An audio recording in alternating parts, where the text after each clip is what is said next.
Okay, folks, so I picked an Achocha, alright? There's an Achocha. That's really soft. It feels hollow in there. So that is telling me that the seeds are probably ready to harvest for seed saving for next year, okay? So what I'm going to do is I'm going to take one of my garden knives and I am going to test the seeds.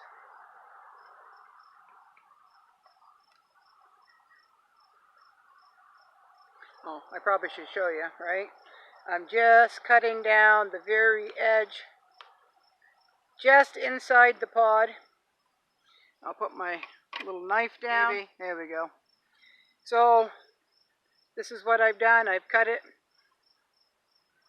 And there are the seeds, folks. Those are ready for seed saving. So you take that little bit out and you can see there's 4 seeds still on. Whoops, where am I? 4 seeds still on that right there. See that? And then there are 3 more left in the pod. And when they are ready, there won't be any of that white pithy stuff stuck to them, okay? So you're going to have that left, okay? This right here is what the seeds were stuck to. And this is what the seed looks like, okay? I don't know if that's showing or not. So out of that medium-sized Achocha, I got 7 seeds that I can dry, store appropriately in a cool, dry, dark place after they are dried. Okay? Now, 2 of those seeds, whoops, 2 of those seeds, folks, will give me all the Achocha I want out of 2 plants. Alright? Now, I eat them a lot at the cucumber stage, right? The cucumber tasting stage. I eat a considerable amount stuffed and grilled. And then I collect the seeds. Now, I can tell you if they're stored correctly, Achocha seeds, I've had them 4 years in storage, and every one of them germinated. So I think they store pretty well, folks, so you can keep them for a few years. Cool, dry, dark place. And as you can see, I'm having a hard time holding that up there so you can see. They look like little pieces of black bark, and they're very hard. And in order to, after they are dried and stored, up here in the Northeast, because we have such a short growing season, folks, they need to be started inside and transplanted outside after all danger of frost. But whether you plant them in the ground or whether you start them inside, folks, you need to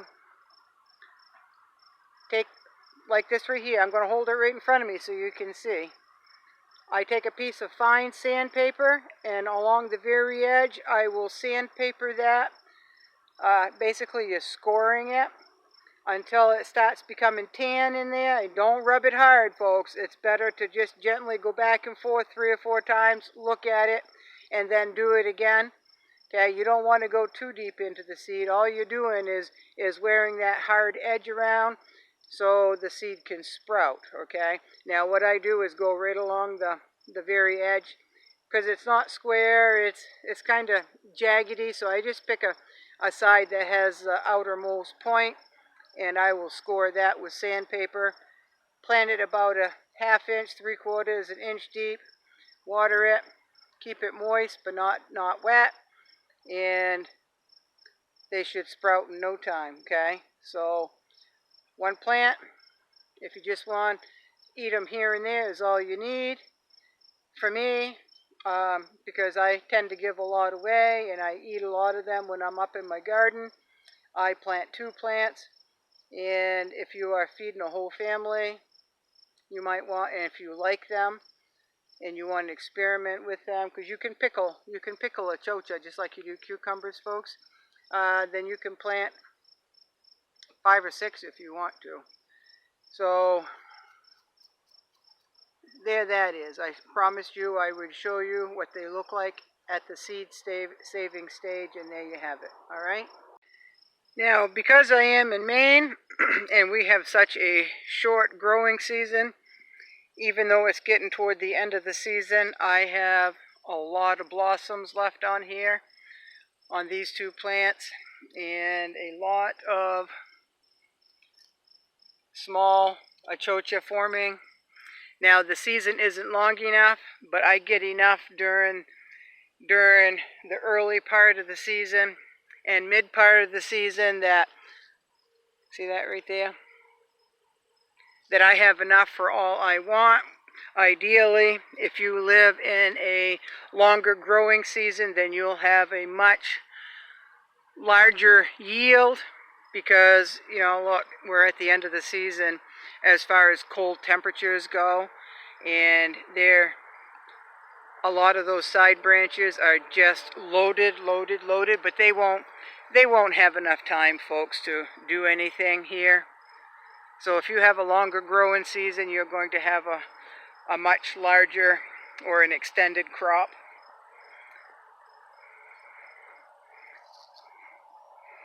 That's ready for seed saving. It's squishy. See how soft that is? It's got seeds in it, but it's not gonna, I can leave that there for probably, as long as we don't get a frost, probably another month. I'm not in any hurry to, see that one's hard, that one's good for stuffing right there. I'm in no hurry to collect those seeds, because unless we get a frost, or they're just going to sit in there, right? So the seeds aren't going to go bad unless we get a frost, and then it's going to kill that and probably damage the seeds, right? So again, I am at my Achocha and my Violetta trellis, and I have Violetta that's going to seed. It's drying.